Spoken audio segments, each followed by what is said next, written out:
Sono entrati e in ogni stanza hanno aperto qualsiasi cosa, stipetti, cassetti, scatole, scatolette, buste, di tutto.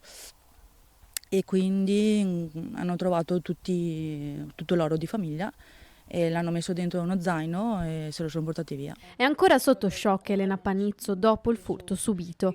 A San Bartolomeo, frazione di Breda di Piave, in una sola sera i ladri hanno provato ad entrare in diverse case di via 24 Maggio, la principale del piccolo paese, oltrepassando il torrente Piavesella e scavalcando recinzioni, passando così di casa in casa. È dalla signora Elena però che sono riusciti ad entrare indisturbati, dato l'assenza della proprietaria da casa. Sono passati dal retro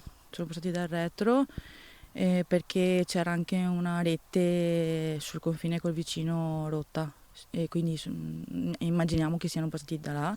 Il retro è poco illuminato, vabbè. Hanno usato una scala per fare da ponte tra una sponda e l'altra del grande fossato che divide i campi circostanti dalle case che si susseguono su via 24 Maggio. Reti tagliate e divelte e senza scrupolo la forzatura della finestra del bagno.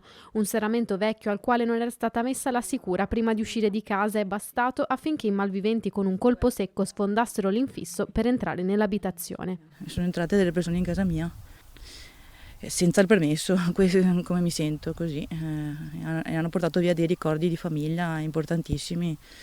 E non c'entra il valore in denaro, c'entra proprio il ricordo di famiglia, insomma, ecco. Ancora furti quindi nella Marca, sempre a Breda di Piave un colpo veloce e deciso di malviventi con la stessa tattica. Tagliando la rete di recinzione sono entrati in una casa lasciandola a soqquadro e portando via 2 orologi dal grande valore affettivo, un profumo, un caricacellulare e perfino una tuta da ginnastica e dei calzini. Furti che sembrano non accennare a placarsi nemmeno alla soglia del Natale, al punto da porre nel mirino anche i presepi. Sono state infatti rubate tutte e 22 le statuine, muschio compreso, del presepe all'esterno del santuario della Madonna della Salute di Vittorio Veneto.